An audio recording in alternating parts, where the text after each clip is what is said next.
नमस्कार दोस्तों, मैं आप सभी का अपने चैनल पर स्वागत करता हूं। दोस्तों, आज की वीडियो को शुरू करने से पहले मैं आप लोगों को एक डिस्क्लेमर देना चाहता हूं कि इस वीडियो को कोई भी पाकिस्तानी व्यक्ति या कोई भी ऐसा व्यक्ति ना देखे जिसे भारतीय डिफेंस फोर्सेस पर गर्व ना हो, क्योंकि इस वीडियो में हम भारत के उस कोबरा जवान के बारे में जानने वाले हैं जिसने अकेले ही 48 पाकिस्तानी सैनिकों के सर कलम कर दिए थे। इसलिए इस वीडियो को केवल और केवल एक सच्चा हिंदुस्तानी ही देखे। अब चलिए वीडियो को शुरू करते हैं। दोस्तों, आपने उस कहावत के बारे में तो सुना ही होगा कि होनहार बलवान के होठ चिकने पाद, यानी कि एक होनहार बालक के नेक गुण पालने में ही दिखाई देने शुरू हो जाते हैं। और आज की वीडियो में हम आपको भारतीय सेना के एक ऐसे ही जाबाज कमांडो के बारे में बताने वाले हैं जिन्होंने अपनी बहादुरी और वीरता को युद्ध मैदान में एक बार नहीं बल्कि कई बार साबित किया और जिन्हें भारतीय सेना का सबसे घातक कमांडो कहा जाता था। और मैं ये सब आपको इसलिए बता रहा हूँ क्योंकि भारतीय सेना के इस कमांडो ने अपनी बहादुरी से तिरंगे का मान न सिर्फ भारत बल्कि विदेशी धरती पर भी बढ़ाया है। दोस्तों, हम बात कर रहे हैं कारगिल युद्ध के नायक रहे महावीर चक्र विजेता देगेंद्र कुमार की, जिन्होंने अपने नाम को अपनी काबिलियत के दम पर बहादुरी का पर्याय बना दिया। इसलिए आज की वीडियो बहुत ही ज़्यादा इंफॉर्मेटिव और इंटरेस्टिंग होने वाली है, इसलिए वीडियो में आखिर तक ज़रूर बने रहिएगा। लेकिन वीडियो में आगे बढ़ने से पहले अगर आपको ये वीडियो अच्छी लगे तो वीडियो को लाइक, शेयर और चैनल को सब्सक्राइब करना बिल्कुल भी मत भूलिएगा। और एक सच्चे हिंदुस्तानी की तरह भारत के वीर सैनिकों के लिए कमेंट बॉक्स में जय हिंद का प्यारा सा कमेंट ज़रूर करिएगा। दोस्तों, कैलेंडर में साल था 1999 और जगह थी भारत के सर का ताज कहा जाने वाला कश्मीर। कश्मीर जिसकी सुंदरता को देखकर कोई भी इसे धरती का स्वर्ग कहे बिना नहीं रह सकता। इसी कश्मीर में उस साल की सर्दियां लगभग खत्म होने वाली थी और खत्म होती सर्दियों के साथ कारगिल की पहाड़ियां, जिन्हें कश्मीर का श्रृंगार कहा जाता है, उनके ऊपर जमी सफ़ेद बर्फ की चादर भी पिघलने लगी थी। लेकिन कारगिल की पहाड़ियों से उतरती सफ़ेद बर्फ की चादर जितनी सुंदर दिखाई दे रही थी, आने वाले समय में यही सुंदर दिखाई देते बर्फ के पहाड़ एक खतरनाक जंग के मैदान का रूप लेने वाले थे। और इन पहाड़ियों पर जमी ये सफ़ेद बर्फ की चादर सुर्ख लाल होने वाली थी। और इस सब के होने के पीछे सिर्फ एक देश का हाथ था, वो था पाकिस्तान। दरअसल पाकिस्तान ने 1999 की सर्दियों में कारगिल की पहाड़ियों पर भारतीय सेना की गैर मौजूदगी में अपने बंकर बना लिए थे। और अब भारतीय सेना के लिए इन पहाड़ियों को पाकिस्तानी सेना से वापस जीतना काफ़ी टेढ़ी खीर साबित हो रहा था, क्योंकि पाकिस्तानी सैनिक भारतीय सैनिकों से ज़्यादा अच्छी स्ट्रेटेजिक पोजीशन में थे। अब ऐसी कंडीशन में भारतीय सेना के लिए टाइगर हिल और तोलोलिंग जैसी स्ट्रेटेजिक इंपॉर्टेंस वाली पहाड़ियों पर कब्जा करना बहुत ज़्यादा ज़रूरी था, क्योंकि इन दोनों ही पहाड़ियों से नेशनल हाईवे नंबर 1 को पाकिस्तानी सेना आसानी से अपना निशाना बना रही थी। नेशनल हाईवे नंबर 1 जो श्रीनगर और कारगिल से होता हुआ लद्दाख के लेह तक जाता था। और इस हाईवे को काटने का मतलब था कि लद्दाख और कारगिल को भारत से पूरी तरह से अलग कर देना। ऐसे में पाकिस्तानी सेना इस हाईवे से गुजरने वाले हर एक मूवमेंट को कैप्चर कर रही थी। इसलिए भारतीय सेना के लिए तेजी से इन पहाड़ियों पर कब्जा कर पाना मुश्किल हो रहा था। ऐसे में भारतीय सेना की राजपूताना राइफल की दूसरी बटालियन को द्रास सेक्टर में मौजूद तोलोलिंग हिल के पॉइंट नंबर 4590 पर फिर से कब्जा करने का काम दिया गया। सेकंड राजपूताना राइफल की इस टुकड़ी को लीड करने की जिम्मेदारी भी देगेंद्र कुमार को ही दी गई। इस टुकड़ी का एक ही मकसद था, 15,000 फीट की ऊंचाई पर मौजूद दुश्मन को जड़ से उखाड़ फेंकना और दुश्मन के द्वारा बनाए गए 11 बंकरों पर भारतीय तिरंगे को लहराना। दोस्तों, कारगिल की पहाड़ियों में से कुछ चोटियां भारतीय सेना के लिए रणनीतिक रूप से काफ़ी ज़्यादा महत्वपूर्ण थी। इन्हीं पहाड़ियों में से एक पहाड़ी थी टाइगर हिल। और अगर आप भारतीय सेना में सबसे कम उम्र में परमवीर चक्र पाने वाले ऑनररी कैप्टन योगेंद्र यादव की बहादुरी के बारे में जानना चाहते हो, जिनकी बहादुरी की वजह से ही भारतीय सेना ने टाइगर हिल पर दोबारा से तिरंगा लहराया था, तो आप हमारे चैनल की इस वीडियो को देख सकते हैं। इस वीडियो का लिंक आपको इस वीडियो के डिस्क्रिप्शन बॉक्स में भी मिल जाएगा। आप वहां पर क्लिक करके भी इस वीडियो को देख सकते हैं। अब चलिए वीडियो पर वापस आते हैं। दोस्तों, देगेंद्र कुमार के द्वारा दिखाई गई बहादुरी के कारनामे सिर्फ कारगिल की जंग तक ही सीमित नहीं है। राजस्थान के सीकर जिले में 3 जुलाई 1969 को एक सैनिक परिवार में पैदा हुए देगेंद्र कुमार के पिता भी 1947-48 में पाकिस्तान के खिलाफ हुई जंग के हीरो रह चुके थे और उनके दादाजी भी भारतीय स्वतंत्रता संग्राम के सेनानी रहे थे। अपने पिता और दादा के नक्शे कदमों पर चलते हुए देगेंद्र ने भी देश सेवा का ही रास्ता चुना और 3 सितंबर 1985 को भारतीय सेना की 2nd राजपूताना राइफल में भर्ती हो गए।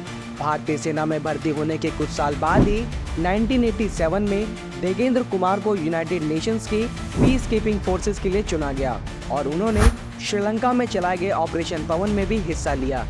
इसके कुछ सालों बाद देगेंद्र कुमार की पोस्टिंग कश्मीर के कुपवाड़ा में कर दी गई, जहां उन्होंने आतंकियों का काम तमाम करना जारी रखा। उन्होंने एक ऑपरेशन के दौरान कश्मीर में सक्रिय एक आतंकवादी संगठन के एरिया कमांडर आतंकी मजीद खान को मौत के घाट उतार दिया था और इसी ऑपरेशन में अपनी वीरता और शौर्य का प्रदर्शन करने के लिए इन्हें सेना मेडल से भी सम्मानित किया गया। इसके तकरीबन साल भर बाद ही 1993 में देगेंद्र कुमार ने हजरत बल दरगाह को आतंकवादियों के चुंगल से आज़ाद कराने में भी महत्वपूर्ण भूमिका निभाई थी, जिसके लिए भी उन्हें काफ़ी ज़्यादा सराहना मिली थी।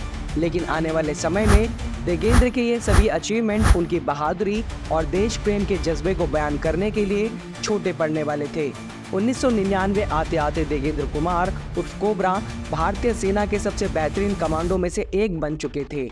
लेकिन देगेंद्र कुमार का भारत की धरती के लिए कुछ बड़ा करना अभी भी बाकी था और इसका मौका उन्हें कारगिल वॉर में मिल ही गया, जब उन्हें और उनकी बटालियन को तोलोलिंग की चोटी पर भारतीय तिरंगे को लहराने का टास्क दिया गया। और अगर एक बार भारतीय सेना का तोलोलिंग की चोटी पर कब्जा हो जाता तो उस पूरी जंग का रुख ही बदल सकता था। अब राजपूताना राइफल की 2nd बटालियन को तोलोलिंग पर तिरंगा लहराने की जिम्मेदारी सौंप तो दी गई, लेकिन अगर भारतीय सेना पाकिस्तानी बंकरों पर सामने से हमला करती तो भारतीय सेना को बहुत ही ज्यादा कैजुअलिटीज झेलनी पड़ सकती थी। ऐसे में तत्कालीन सेना प्रमुख जनरल मलिक राजपूताना राइफल की 2nd बटालियन को ब्रीफ कर रहे थे। तब जनरल मलिक ने देगेंद्र से उनका प्लान पूछा तो उन्होंने जवाब देते हुए कहा, सर अभी अटैक करना है तो हमें रस्सा चाहिए जो करीब 10 टन के वजन को झेल सके। इसके साथ ही हमें कुछ पेन किलर और एस्ट्रॉइड्स के इंजेक्शन भी चाहिए होंगे। इस रस्से के साथ ही हमें कुछ रशियन कीलें भी चाहिए होंगी ताकि हम उससे रस्सियों को बांधकर तोलोलिंग पर ऊपर पीछे से चढ़ सके। इसके बाद जनरल मलिक ने कहा कि बिल्ली के गले में घंटी कौन बांधेगा। जवाब में कमांडो देगेंद्र कुमार ने कहा कि सर ये काम मैं करूंगा। इस पूरे मिशन में देगेंद्र ने अपना कोड नेम कोबरा रखा था। यहाँ बिल्ली के गले में घंटी बांधने का मतलब तोलोलिंग पहाड़ी पर तिरंगा लहराने से था। इस काम को करने का प्लान जितना ज़्यादा आसान लग रहा था ये उतना ही मुश्किल होने वाला था, क्योंकि पाकिस्तानी सेना ने ऊपर चोटी पर अपने 11 बंकर बना रखे थे और पहाड़ी पर मौजूद घने कोहरे और हड्डियों को जमा देने वाली ठंड और बर्फ ने इस काम को और भी ज़्यादा मुश्किल बना दिया था। लेकिन यहाँ भारतीय सैनिकों के हौसले की तपिश इतनी ज़्यादा थी कि उन्हें ये बर्फ भी गुनगुने पानी सी लग रही थी। 10 जून 1999 को देगेंद्र कुमार और उनकी टीम ने तोलोलिंग पर चढ़ाई शुरू की और 14 घंटे लगातार रस्सियों के सहारे चढ़ते हुए 11 जून की सुबह तोलोलिंग की चोटी पर पहुंचने में कामयाब हो गए।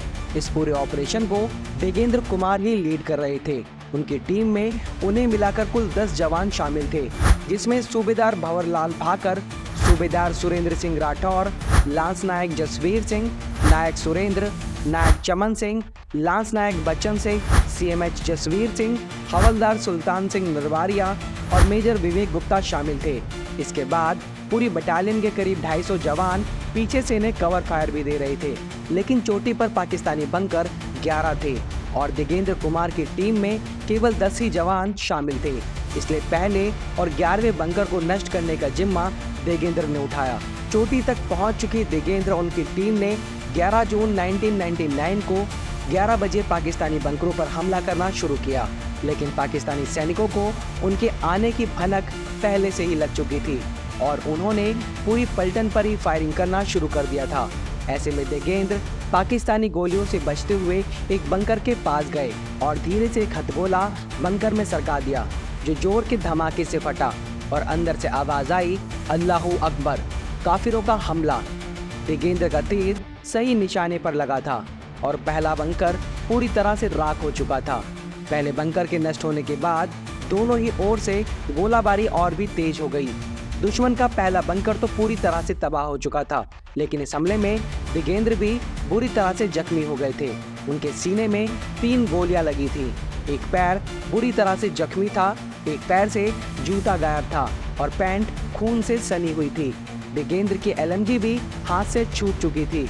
शरीर कुछ भी करने से मना कर रहा था, लेकिन दिगेंद्र ने हिम्मत नहीं हारी और अपनी जेब से पेन किलर और एस्टेरॉयड के इंजेक्शन को अपनी बॉडी में इंजेक्ट कर लिया।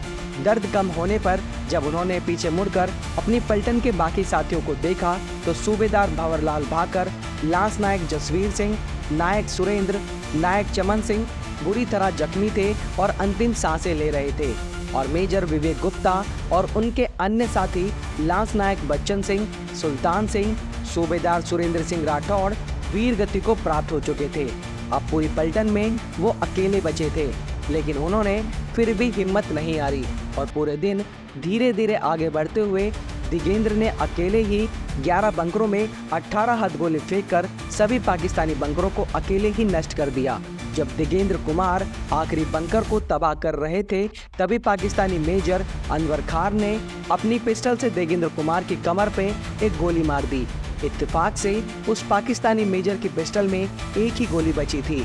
गोली खत्म होते ही मेजर अनवर दिगेंद्र कुमार के ऊपर कूद पड़ा, लेकिन दिगेंद्र कुमार अपने कोड नेम कोबरा की फुर्ती से ही उस पाकिस्तानी मेजर का गला अपने कमांडो नाइफ से काट दिया और अपने बटालियन के लिए पूरी तोलोलिंग पहाड़ी को पाकिस्तानी सैनिकों की कब्रगाह बना दिया। पिछले 48 घंटों से भी ज्यादा समय से दिगेंद्र पेन किलर और एस्टेरॉयड इंजेक्शन के दम पर लड़ रहे थे, जिस वजह से अब उनका शरीर जवाब देना शुरू कर चुका था।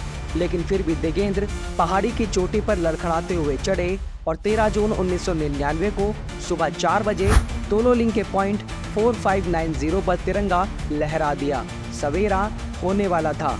तोलोलिंग पहाड़ी पर भारतीय तिरंगा लहराने की खबर दिल्ली तक पहुंच चुकी थी। पूरी बटालियन खुश थी, लेकिन इस जंग के नायक दिगेंद्र अपनी इस जीत से ज्यादा उत्साहित नहीं थे।